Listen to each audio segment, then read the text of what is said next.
देता हूँ। British parliament में पहले एक्ट पारित हुआ था 1773, जो कि रेगुलेटिंग एक्ट था।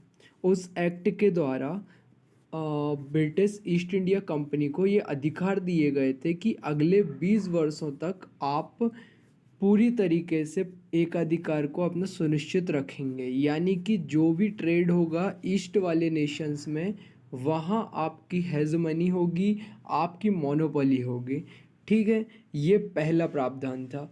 तो इसी को आगे देखते हुए बाकी और जो एक्ट बीच में आए थे उनका ये कार्य नहीं था कि इसमें कोई परिवर्तन करे, बस ये काम था कि ईस्ट इंडिया कंपनी में या उनके सिस्टम से रिलेटेड परेशानियों को दूर करने के लिए एक्ट आए थे।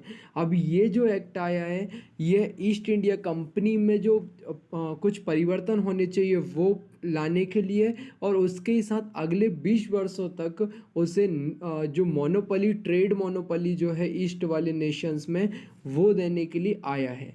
ठीक है, तो ये उसके लिए लाया गया है। ब्रिटिश पार्लियामेंट में 1793 में इसको पारित किया गया था और ये लॉर्ड कॉर्नवालिस के समय पर ही आया था। ठीक है, इसकी बात करते हैं। इसके बाद इसकी बात करें, इसके कुछ प्रोविज़न्स होते हैं। वैसे इसके बहुत ज़्यादा जो कॉजेज़ होते हैं वो नहीं हैं, और इसके प्रोविज़न्स ही कुछ हैं जो कि सर जॉन सॉल और लॉर्ड कॉर्नवालिस के समय पे इसको इंट्रोड्यूस किया गया था, लेकिन पारित जो हुआ था वो सर जॉन सॉल के समय पर किया गया था। पहला इसका प्रोविज़न ये है कि जहाँ देखते हैं हम कि ट्रेड में जो मोनोपोली होगी, पहले तो ये इनको ये दिया गया है कि आप 20 वर्षों तक अपने ट्रेड सिस्टम को कंटिन्यू रख सकते हैं।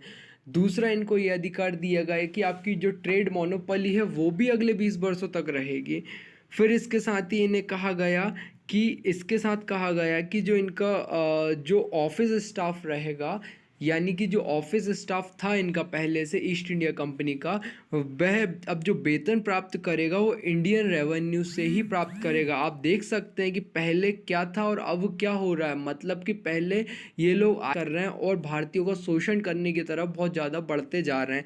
अभी तक शोषण कर रहे थे लेकिन बहुत ज़्यादा स्तर पर नहीं कर रहे थे। अब आते हैं यहाँ पे, इनने जो बोर्ड ऑफ मेंबर्स जो होते हैं, बोर्ड ऑफ कंट्रोल जो था इनके पास, यानी पहले हमने देखा था 1784 के जो एक्ट आया था, पिट्स इंडिया एक्ट, उसके समय पर इनने एक जो बोलेंगे बोर्ड ऑफ कंट्रोल और कोर्ट ऑफ डायरेक्टर्स, इनकी स्थापना की थी। तो उनमें से जो बोर्ड ऑफ कंट्रोल जो होंगे उनका वेतन भारत के रेवेन्यू पर ही भारित होगा, यानी भारतीय जो राजस्व होगा उस पर भारित होगा। ठीक है, यानी अब ये ब्रिटिश पार्लियामेंट से या ब्रिटिश सरकार से किसी भी प्रकार का रेवेन्यू प्राप्त नहीं करेंगे।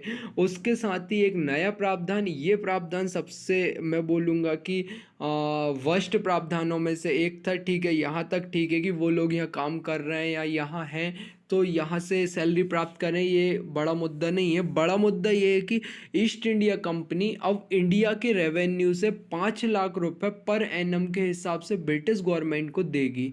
तो ये गलत प्रावधान था, यानी कि यहाँ से मतलब बहुत ज़्यादा शोषण होने लगेगा, ये हम सोच सकते हैं। उस समय के 5 लाख रुपए कम नहीं होते थे, आज के करोड़ों रुपए भी उसके बराबर नहीं हो सकते हैं 5 लाख रुपए के बराबर। ठीक है, इसके अलावा वहाँ एक लंदन में एक माल कोर्ट की स्थापना की गई थी। जैसा हमने एक पहले देखा था कि जो ऑफिसर्स थे उन पर चलने वाले मुकदमों को लंदन में कोर्ट में सुना जाएगा, अब उसी तरीके से एक माल कोर्ट की स्थापना भी लंदन में की गई थी। ये था हमारे ये 1793 के एक्ट के, चार्टर एक्ट के बारे में कुछ इन्फॉर्मेशन। ठीक है, थैंक यू फॉर लिसनिंग।